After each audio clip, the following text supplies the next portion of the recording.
இந்த ஆலயம் முன்னிலைப்படுத்தப்பட்ட 50வது ஆண்டு நிறைய நாளை கொண்டாடுகிறோம். மிக்க மகிழ்ச்சி. இந்த நாளிலே நமது ஆயர்களே இன்னும் ஒரு வாரத்திற்குள்ளாக ஆயர் பொறுப்பை ஏற்று 2 ஆண்டுகளை நிறைவு செய்தார்கள் என்பதையும் உங்களுக்கு நினைவூட்டி, இந்த ஆயர் பதவியை ஆயர்களே மேற்கொண்ட நாளிலிருந்து ஒரு உயரிய விருது வாக்கை கடைபிடித்துக் கொண்டிருக்கிறார்கள் என்பதற்கு பல சான்றுகள் உண்டு. திருவள்ளுவாடு 21வது பிரிவு 6வது வசனத்தில் அரியணையிலே வீற்றிருக்கின்ற கடவுள் சொன்னாராம், இதோ நான் அனைத்தையும் புதியத ஆக்குகிறேன் என்று சொன்னாராம். இந்த ஆண்டவருடைய பணியை கருதாக்கிக் கொண்டு பல தந்தைகள் எடுத்துரைத்தது போல, தந்தை சிசமாணிக்கம் எடுத்துரைத்தது போல, ஆயர்களே மிக சிறப்பாக பல துறைகளிலே, கல்வித்துறைகளிலே, சமூக விழிப்புணர்வு துறையில, சமூக பணியில, மருத்துவ பணியில, அடுத்து இன்னும் சிறப்பாக ஆன்மீக துறையில நடுவாத ஆர்வத்தோடு செயல்பட்டு கொண்டிருக்கிறார்கள். இதற்கு உதாரணம் உங்களுக்கு நன்றாக தெரியும். இந்த பெரும்புதூர் ஆலயம் இப்போதைய அழகுடன் இவரது விளக்கிலே காட்சி அளிப்பதற்கான ஒரே காரணம் ஆயர்தான். ஆக இந்த வட்டாரத்தில் உள்ள பங்கு தளங்களிலே தனது பொதுத்துவ பணி 35 ஆண்டுகளுக்கு முன்பு துவங்கிய அவருக்கு உங்களுடைய தேவை, உங்களுடைய ஆர்வம், உங்களுடைய நிலைமை, உங்களுடைய ஆன்மீகம் நன்றாக தெரியும். எனவேதான் ஆயர் பொறுப்பேற்ற பின் அவர்கள் வெளிநாட்டுக்கு மேற்கொண்ட முதல் பயணத்திலேயே ஆயர் போயிட்டு வந்த ஒரே ஒரு ப்ராஜெக்ட் விண்ணப்பம் நமது ஆலயத்திற்கு தான்.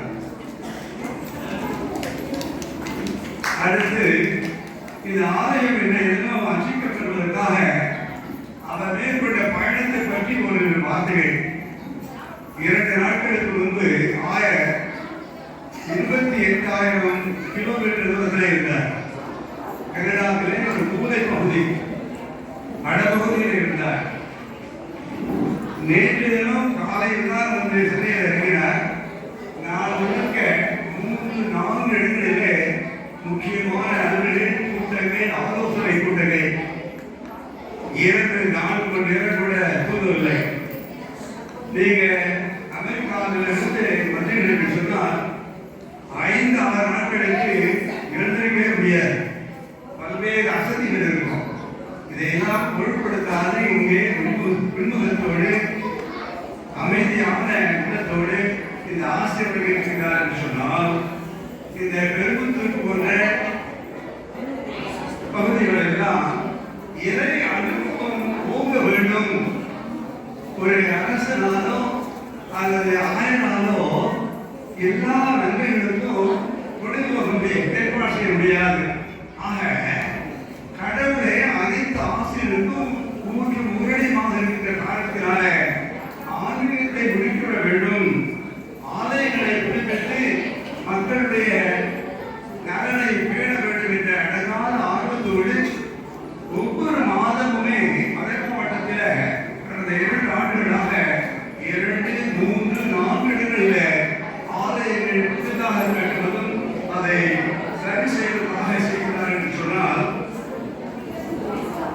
ஆயர்கள் நான் அனைத்தையும் புதியதாக்குவேன் என்று சொன்ன ஆண்டவருடைய வார்த்தை அப்படியே கடைபிடிக்கிறார் என்பதற்கு சான்றாக இருக்கிறது என்பதை சொல்லி, தட்டுங்கள் உங்களுக்கு திறக்கப்படும், கிணங்கள் உங்களுக்கு கொடுக்கப்படும், தேடுங்கள் கண்டடைவீர்கள் ஆண்டவர் சொன்னாரே, அந்த வாக்கை நனவாக்குவதற்காக இந்த ஆலயமானது புதுப்பிக்கப்படுகிறது. எனவே உங்கள் அனைவரும் மேலாலும் ஆயர்களை நான் உலகமான பாராட்டி பணிபுரிந்த ஆயர்களை இத்தகைய தெய்வீக சிந்தனை உள்ள ஆலயங்கள் இருக்கும்போது மலை மாவட்டத்துக்கு எந்த குறையும் வராது. மக்கள் நலமிக்க அதை நோக்கி நிறைந்து செல்வார்கள் என்பதை நான் வெளிப்படுத்தி இந்த பொன்னாடையை அறிவிக்கிறேன்.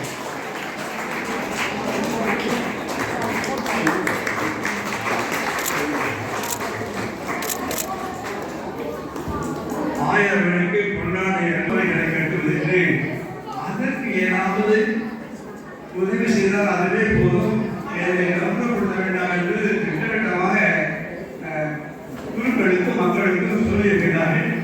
அதை மீறி ஒரு அன்பு ஆர்வத்தில் பாராட்டு போதுதான் இந்த பொன்னாடை அணிந்த இந்த சிறிய தொகையும் ஆயர்களுக்கு ஏழை மாநில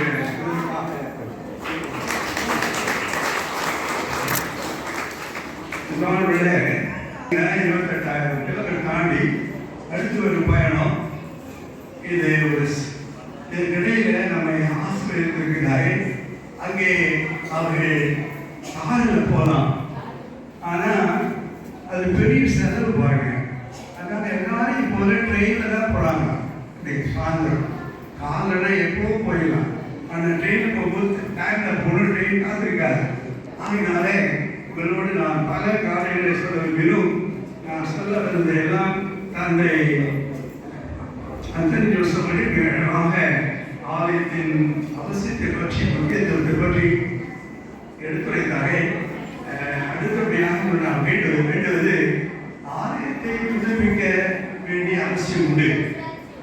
ஏனென்றால் அது நமக்கு ஒரு பாடத்தை நம்மை தாமே புதுப்பித்துக் கொள்ள வேண்டும். நாம் அனைத்தையும் புதியமாக்குவதே என்று சொன்ன ஆண்டவர் அவருடைய குறிக்கோள் என்ன?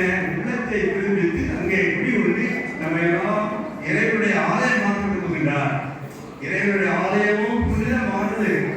நீங்களும் புனிதத்தை நோக்கி பயணிக்க வேண்டும் என்பதுதான் இந்த சடங்குடைய உள்நோக்கம். அதை உங்களுக்கு நினைவுபடுத்துகிறேன். ஆசிரியர் அவர்கள் அழகாக சொன்னாரே, நாங்கள் காலையில் பூசைக்கு திருப்பணிக்கு வரும்போது சொற்ப பேரை வருகிறீர்கள், தயவு செய்து இந்த ஆலயத்தை நெருப்பு காட்டுங்கள் என்று சொன்னார். அதைத்தான் நான் கோடிட்டு காட்ட விரும்புகிறேன். அடுத்தபடியாக உங்கள் பந்து தந்தை அருள் தந்தை ரிட்டோ அவர்கள் இன்னும் 2 நாள் அவர் பேர் கொடுத்து அவரது அவருடைய வாக்குகளை உங்களுக்காக இந்த பெருமத்துவருக்கென அவர் மிக மிக அருள்பாடுபட்டு கொண்டிருக்கிறார். எனவே உங்களுக்கு எடுத்திருக்கின்ற இந்த முயற்சியெல்லாம் மிக மிக பாராட்டக்கூடியது. நான் நேற்று டெல்லியில் நாடாளுமன்ற பட்ஜெட் தாக்கல் செய்யப்பட்டது. நமது இந்திய வரம்பின்படி ஃபைனான்ஸ் மினிஸ்டர் நிதி மந்திரி அவர்கள் நிர்மலா சீதாராமன் அவர்கள் பிரசிடென்ட்டிடம் போய் என்ன பண்ணுவாங்கன்னா ஒரு சடங்கு இருக்குதான். என்ன சடங்கு? நமது பிரசிடென்ட் போய் ஆசி வாங்கிட்டு வருவாங்க. அந்த சமயத்தில் ஹிந்தியில் தாகி சீனிங்க அர்த்தம் சக்கரை கலந்த தயிர் கரண்டியில் அவங்க கொடுப்பாங்க. இது ஒரு வரும் 2 நாள் வரும். இந்த சடங்குடைய அர்த்தம் என்னன்னா, ஒரு ஆசை விழுகிறார்கள். நாட்டின் தலைவர் என்ற முறையில் அவர்கள் நலமிக்க வாழ்வை நோக்கி நடைபோட வளத்தை நோக்கி வழியெடுத்த முழுமையாக சுமூகமான முறையில் அனைத்தையும் நிலத்தை நோக்கி நீங்கள் நடத்தி செல்ல வேண்டும் என்று ஆசைப்படுவார்களாம். அதுபோல இன்று தினம் தந்தையர்கள் இளைஞர் பெருமத்துவம் சம்பந்தப்பட்ட ஆன்மீக பட்ஜெட்டை தாக்கல் செய்திருக்கிறார் சொல்லலாம். அர்த்தம் சொன்னது போல நீங்கள் ஆன்மீக வளமை வேண்டும், முழுமை நோக்கி நடைபெற வேண்டும். இந்த ஆலயத்தை முழுமையாக பயன்படுத்தி நீங்கள் எல்லா துறையிலும் சிறப்பாக வளர வேண்டும் என்று ஆசிக்கிறார்கள். தந்தையர்கள் எடுக்கிற அனைத்து முயற்சிகளையும் நான் பாராட்ட விரும்புகிறேன். தந்தையர்களுக்கு எவ்வாறு நிதி அமைச்சருக்கு பிரசிடென்ட் அவர்கள் செய்தி சொல்கிறார்களோ அவர்களுக்கென அமெரிக்காவிலிருந்து ஒரு சாக்லேட் கொண்டு வந்திருந்தேன். அது வெளியில் வந்த இப்போ வந்து ஃப்ரிட்ஜில் வச்சுருந்து வரும்போது மறந்து வந்தேன். இருந்தாலும் அதை கண்டிப்பாக கொடுப்பேன். நமது ஆயிரம் பேர் கையாலே அவருக்கு இதை அறிவித்து வருகிறேன்.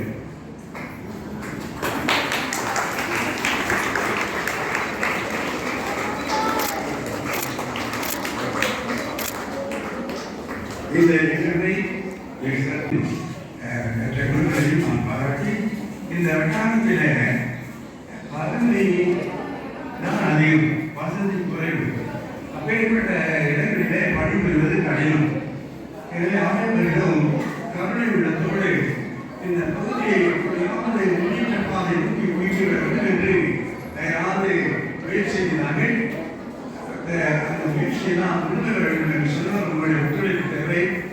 குறிப்பாக கல்வி உயர்நிலை மாணவர்களின் தவறாக செய்தவர்களோ அதுபோல ஆசிரியர்களுக்கும் தவறாக சென்று ஆண்களுடைய ஆசிரியர் இறைவாக பெற்றுக்கொள்ள வேண்டும் என்று நான் வாழ்த்தி கேட்டுக்கிறேன்.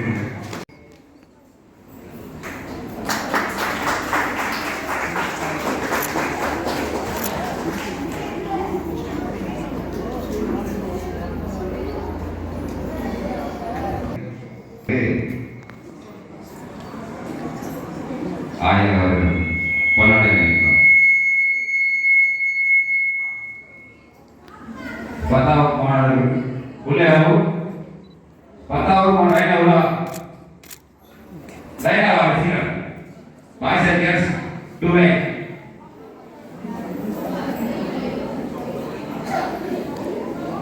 ஆயர் அவர்களாலும் விஸ்வத் மோகேசர் அவர்கள் மாணவர்களுக்கு இந்த பரிசு பொருளை வழங்குகிறார். எக்ஸாம் கீட்டை தருகிறார். அவர்களுக்கு நம்ம வாழ்த்துக்களை நன்றி பாராட்டை தெரிவிப்போம்.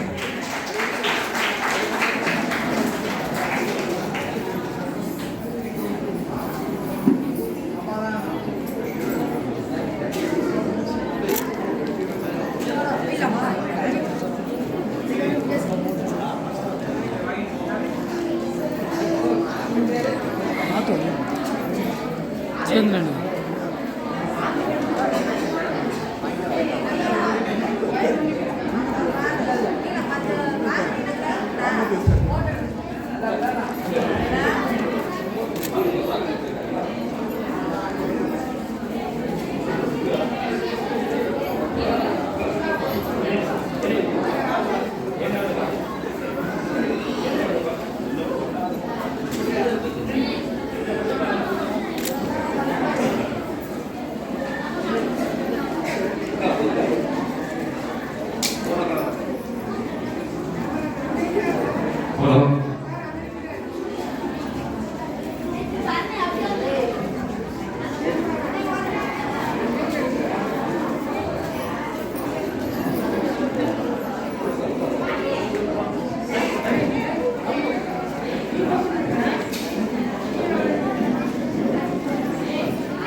நான் மனசுக்கு பேசுறேன்.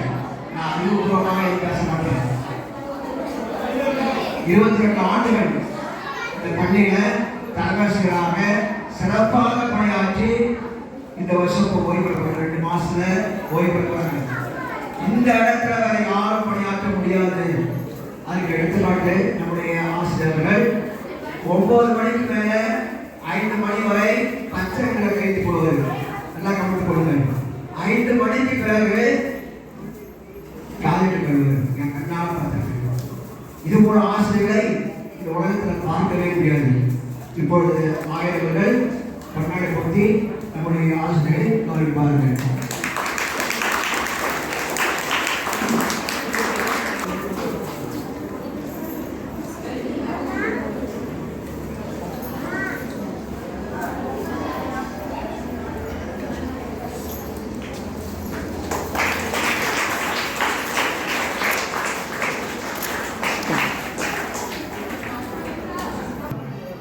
கவர்மெண்ட் ஜிஎஸ்டி கட்டணம் கட்டிக்குவாங்க. பாக்கி எல்லாத்தையும் என்ன செய்ய விட்டுருவார். அவர்களுக்கு இந்த ஆலயம் நம்ம அனைவரும் அழகாக காத்திருக்கிறது. திருச்சியை சார்ந்தவர் அவருக்கு நிறையா பிள்ளைகள் போட்டுருக்காங்க. நாளில் ஆயிரம் கொண்டாடுவது மகிழ்ச்சியை தெரிவித்துக் கொள்வோம்.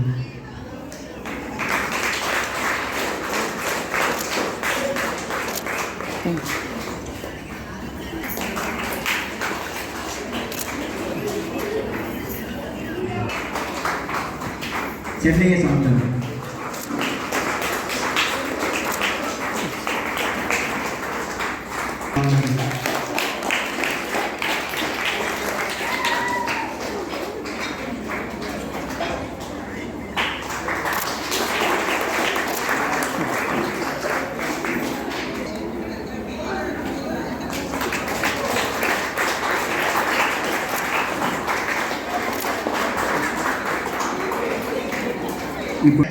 ஆலய பணி நடந்திருக்குதுன்னா நான் உண்மையிலே என்னுடைய உள்ளத்தில் உணர்ந்தது இது கடவுளுடைய செயல்.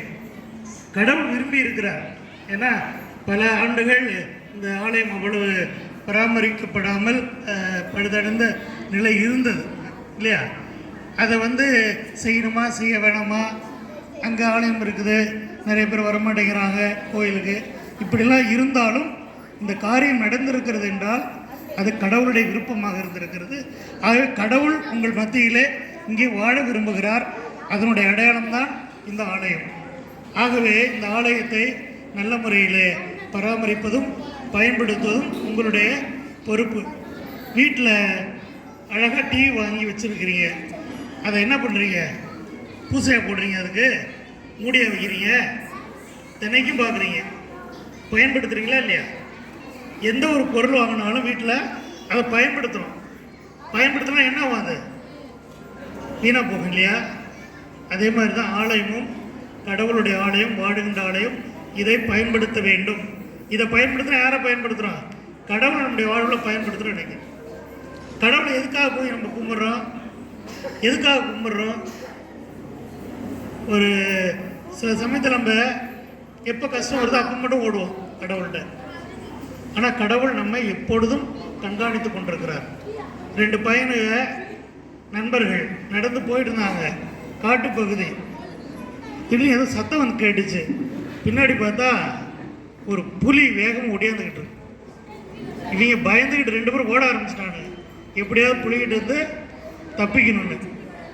ஒருத்தர் நல்லா வேகம் ஓடினான், இன்னொருத்தனால அதுக்கு மேலே ஓட முடியல, சக்தி இல்லை, விழுந்துரும்னு முடிவு பண்ணிட்டான்.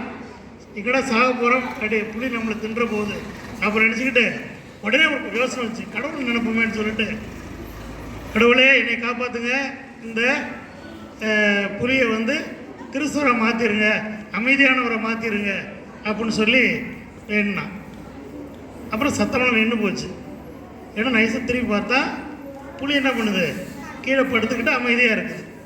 இவனுக்கு ரொம்ப சந்தோஷம், நம்மளை கடவுள் காப்பாற்றிட்டாரு அப்படின்னு சொல்லிட்டு இப்போ தைரியம் வந்துருச்சு. சரி மெதுவாக புலிகிட்ட கிட்ட போனான். அதே மொன்னு பேசிக்கிட்டு இருந்துச்சு. ஏன்னா ஒத்து கேட்டால் அது கடவுள்கிட்ட ஜெபிச்சுட்டு இருக்கு. ஆண்டவரே எனக்கு நல்லா சாப்பிட்றதுக்கு இன்றைக்கி இந்த உணவை கொடுத்துருக்கே, அதுக்காக நன்றின்னு சொல்லி வேண்டிக்கிட்டு இருந்துச்சு. இவன் எந்த நேரத்தில் கடவுளை போய் வேண்டுறான்? தனக்கு தேவைப்படுகிற பொழுது கடவுள்கிட்ட போகிறது நல்லது தான். ஆனால் நம்ம ஊரில் சொல்லுவோம்ல, தேவைன்னா மட்டும் நம்மள்கிட்ட வர்றான். இவ்வளோ நாள் பேசுகிறது தெரியல, இப்போ பேசுகிறான் திடீர்னு ஃபோனில், ஏன்னா உதவி வேணும். அவன் சொல்லுவோமா சொல்ல மாட்டோமா? ஆனால் கடவுள் அப்படி சொல்ல மாட்டார். அப்படிப்பட்ட நிலையில் நம்ம போனால் கூட கடவுள் நமக்கு உதவி செய்வாருங்கிறது உண்மை. ஆனால் கடவுளுடைய பிரச்சனை நம்முடைய வாழ்வில் இருந்ததுன்னா எல்லாம் நலமாக இருக்கும். அதை அனுபவித்தவங்களுக்கு புரியும். அதனால் இந்த ஆலயத்தை நல்ல முறையில் நீங்கள் பயன்படுத்த வேண்டும் என்று அன்போடு கேட்டுக்கொள்கிறேன். இது கடவுள் நமக்கு கொடுத்துருக்கிற இன்னொரு அருமையான ஒரு வாய்ப்பு. அதனால் நன்றி கூறுவோம் கடவுளுக்கு. இது உண்மையிலே மகிழ்ச்சி. உங்களை அனைவரும் சந்திப்பதில், உங்களோடு இருந்ததில் ரொம்ப ரொம்ப மகிழ்ச்சி. உங்களை பாராட்டுகிறேன். இந்த வேலையெல்லாம் நல்லா நடந்திருக்குன்னா பங்குசாமியாருக்கு முக்கியமாக நாம் நன்றி சொல்லணும். அவர் ஒரு பிடிவாதக்காரர் தானே. கடை முடிச்சாருன்னா அது முடிகிற வரைக்கும் அவர் விட மாட்டார். அப்படி ஒரு பிடிவாத குணத்தோடு நல்ல காரியங்களை செய்ய வேண்டும் என்று விரும்புகிறேன். நல்ல மனசு, நல்லது செய்யணும், அப்படிங்கிற மனது அவரிடம் இருக்கிறது. அதற்காக கடுமையாக உழைக்கிறார். அவருடைய வேலையெல்லாம் நீங்கள் பார்க்குறீங்க. எதுக்காக ஒரு தனியாக வந்து அவர் இவ்வளவு கஷ்டப்பட்டு இந்த வேலைலாம் செய்கிறாருன்னா மக்கள் நல்லா இருக்கணும், நம்முடைய ஆன்மீகம் வளரணும் அப்படிங்கிறதுக்காக தான். ஆகவே அவரை நான் மனதார பாராட்டுகிறேன், வாழ்த்துகிறேன். அவரோடு இணைந்து பணியாற்றுகிற தந்தை சின்னப்பன் அவர்களையும் நான் மனதார பாராட்டுகிறேன். அவரோடு இணைந்து ஒத்துழைக்கிற உங்கள் அனைவரையும் யார் யாரெல்லாம் பாராட்டி யார் யாரெல்லாம் துண்டு அணிவித்தமோ அவர்கள் அனைவருமே பாராட்டுக்குரியவர்கள். அவர் அத்தனை பேருக்கும் எனது நெஞ்சார்ந்த நன்றிகளை தெரிவித்துக் கொள்கிறேன்.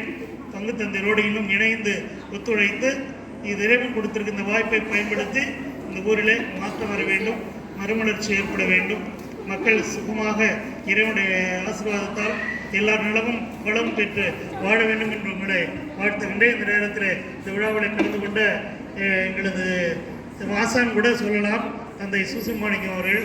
ஏன்னா அவர் இளம் குருவாக இருந்த பொழுது எங்களுக்கெல்லாம் அவ்வளவு உற்சாகத்தை கொடுப்பார், நல்ல கருத்துக்களை கொடுப்பார், நல்ல மக்கள்கிட்ட போய் மக்களை அன்பு செய்து அவர்களுக்கு பணியாற்ற வேண்டும் என்ற ஒரு ஆர்வத்தை தூண்டியவர். அவர் இன்னைக்கு இவ்வளவு தூரம் பயணப்பட்டு வந்திருக்கிறார். அவருக்கு பங்கு தந்தை அவர்களுக்கு, அதோடு தந்தை MS செல்வராஜ் அவர்கள் அவர் பேசினார் பார்த்தீங்களா, அவருக்கு வயசு என்ன தெரியுங்களா? யாராவது சொல்லுங்க, எத்தனை வயசு இருக்கு அவருக்கு? 82 வயசு. 82 வயசுல அவ்வளோ ஓடி ஆடி வேலை செய்கிறார். எல்லாம் ரிட்டையர்மெண்ட் வயசு 75 வயசுல சாமியாருக்கு ரிட்டையர்மெண்ட். ரிட்டையர் ஆகி இன்னும் 10 வருஷமா அவர் இன்னும் வேலை செஞ்சுட்டு இருக்கிறாரு. இன்னும் கடுமையாக உழைக்கிறார், நிறைய பயணம் செய்கிறார். எல்லாம் வந்து ஏதாவது டயசிஸுக்கு நல்லது நடக்கும் அப்படிங்கிறதுக்காக செய்கிறார். ஆனால் அவருடைய முயற்சி இதில் நிரம்ப இருக்கிறது. ஆகவே எல்லாரும் இணைந்து நல்ல மனதோடு ஏதாவது செய்து விரும்பினோம்னா கடவுள் நிச்சயமாக ஆசீர்வதிப்பார். ஆகவே அந்த நல்ல மனதை நம்ம எல்லோருக்கும் இறைவன் கொடுக்க வேண்டும் என்று ஜெபிப்போம். தந்தை அவர்களுக்கும் நன்றி. இங்கே வந்து அருமையாக இந்த நிகழ்வில் பங்கு பெற்றிருக்கிற அருட் சகோதரிகள், அவருடைய இருத்தலுக்கும் அவருடைய பணிகளுக்கும் நான் அவர்களுக்கு நன்றி தெரிவித்துக் கொள்கிறேன். இந்த விழாவுக்கு ஏற்பாடு செய்த அத்தனை பேருக்கும் எனது நெஞ்சார்ந்த நன்றிகள், பாராட்டுக்கள், வாழ்த்துக்கள். உங்களை அனைவரையும் கடவுள் ஆசீர்வதிப்பாராக. God bless you. Thank